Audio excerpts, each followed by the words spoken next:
Well, as you can tell from the giggles and the laughs, it's been a long time since we've had the chance to see each other. It was at OhioCon 2012. How have you been? I've been all right. I mean, how can I hate my life? I watch cartoons and read comic books for a living. Hi, John. John, our producer and cameraman off to the side. So now... He was the one that interviewed me last, wasn't it? I think it was one of my co-partners, Alex Gill. Okay. Alex is still currently with us in spirit. He's now moved on in his own professional career. I believe he's still here in Ohio, but he's moved on into fashion and art. So he's moved along into that career. Good for you, Alex. He also shows up in New York from time to time at New York Fashion Week. Really? Oh, I don't. Hey, so now since the last time we talked, you've now become part of the Pokemon family, and now what's it like working in the Pokemon community? Well, I mean, it's like a brand that's been around for over 20 years. It's still going stable. As of 3 years ago, Pokemon Go came out, and all of a sudden, oh my God, you work for Pokemon? Up till then, it's like, so you work for Nintendo? Is that still a thing? And now it's like people are going, ooh, what level are you? Yeah, so it's been great. I mean, come on. Again, part of my continuing run of watching cartoons for a living. So, yeah, I mean, I've been with the brand now for 9 years. 9 years? So 2012, wasn't I already at... We didn't really talk about it back then. And technically, I'm still not supposed to talk about it because we have a whole PR department that is tasked to talk about the company. I'm just talking about the fact that I work there. My comments do not reflect the... So, again, when you were in the office and everything, you happened to hear this discussion of Detective Pikachu. What was it like just being in the office, just feeling the energy about how that movie was coming along? Of course, initially we're going, what? We're making a live-action Pokemon movie? We're doing it on Detective Pikachu? Really? Actually, the Japanese president, Mr. Ishihara, put a lot of himself into the development of the original video game Detective Pikachu. He was just in love with that whole concept, Pikachu sounded like an old man. Yeah. And I thought, okay, it's a choice, but I'm pretty happy the way it turned out. And in fact, the media production team that I work for actually had a little involvement because my boss... actually used to make movies or produce movies. He had some experience making a couple of Hollywood movies, so he had put input into some of the scripts and what we thought about it. I did some brand checks, like, okay, it's actually a Bluckberry, not Bulkberry. That wasn't a misspelling. That kind of thing I got to comment on, and I do actually have a credit for a creative review or something at the end, tail end of the credits, but I'm in there. So that was really cool. And even though I say otherwise in my bio, where I say I had nothing to do with Ken Watanabe's character being named Detective Yoshida, well, it's technically true. I didn't. Right. But my boss actually submitted a bunch of Japanese names when Legendary asked. And I was one of the few he submitted, and that's the one they picked. Yeah. So, yeah, I had nothing to do with it, but that character is so named after me. Well, that's cool. You get your name in a movie. Now, going back to the good old days, you used to work with Bandai Entertainment, and that was the part of the Bandai company here in America, and it was unfortunately shutting down distribution and licensing here in America. And at the time, it was one of the big shows they were promoting was Code Geass at the time, the very first Code Geass. What was it like working there and knowing that you have long-lasting friendships with some of those wonderful people? I mean... all the people I met there, I knew beforehand, even when I was at Viz beforehand, because I've been part of the anime community in the early days. Heck, I was at the first Anime Con 91, and I was at the first 17 anime expos from 92 to whatever it was.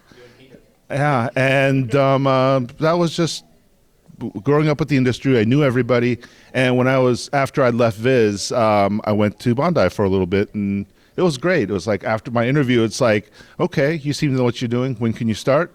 And I get there, and it's like, hey, welcome to the Bandai Entertainment. Here's Gren Lagann. You're 3 months behind schedule. Go. I go, okay. But, having done it before for Viz for so long, it was like, I was just putting on a new pair of shoes. It was great. But the closing down, it was very sad for everyone. It was just the nature of the industry was changing from actual physical media to digital distributions and streaming. And there was many factors on that, but that's going to be a whole long interview itself on that topic. So we will move that to the side and move on. But yeah, like Robert Napton, who was the sales manager at the time, he's now senior vice president of Legendary Comics at Legendary Pictures. So some people have moved on to bigger and better. I mean, I think Pokemon Company producers pretty darn cool too. Alrighty, now this is your first time back to Ohio in a long time and coming to a Matsuricon. How are you enjoying your first time at Matsuricon? Well, the last time I was in Columbus, Ohio, it was frozen tundra, so it is much warmer. Actually, living in Seattle, this is almost too warm for me. But it's everybody's friendly, everybody's nice. I haven't done a panel yet, so I'm looking forward to see reactions to my panel called the 25 plus years of watching cartoons and reading comic books for a living. So yeah, but so far I'm having a great time. Alrighty, now Me again. okay, you heard it. Invite him again. So you continue to now also still work on Dark Horse Comics, being a translator on this is very Kurosagi Corpse Delivery Service. Thank you. Yes. How much fun is it to work on that and translate that and get that out to the fans? It's one of the titles I was working on even before I started at Pokemon, and I felt like it would be sad for me to stop working on it.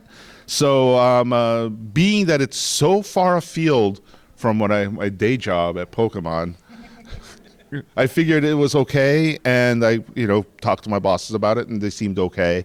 And yeah, it's fun. I mean, I'm working on book 15 right now because it's about to come out at some point in the near future, probably behind schedule. In fact, I know I'm behind schedule. I'm sorry, Carl. But yeah, I think there's plans to do even more. So I'm looking forward to coming out again because it's been on hiatus for a little while. And I think Dark Horse is going to be re-releasing it in the big omnibus format. Oh, nice. So it's going to be like 3 volumes per release. Yeah. So we'll see how that goes. And I'm looking forward to continue working on the really interesting series.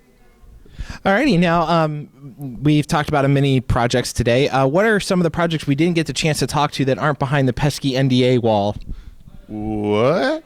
Do you have any upcoming projects you want fans to know about that are currently available that aren't behind the NDA wall that you can talk about? We just finished production on the mix of movie 22, the 3D animated version of Mewtwo Strikes Back. Oh, okay. Mewtwo Strikes Back Evolution.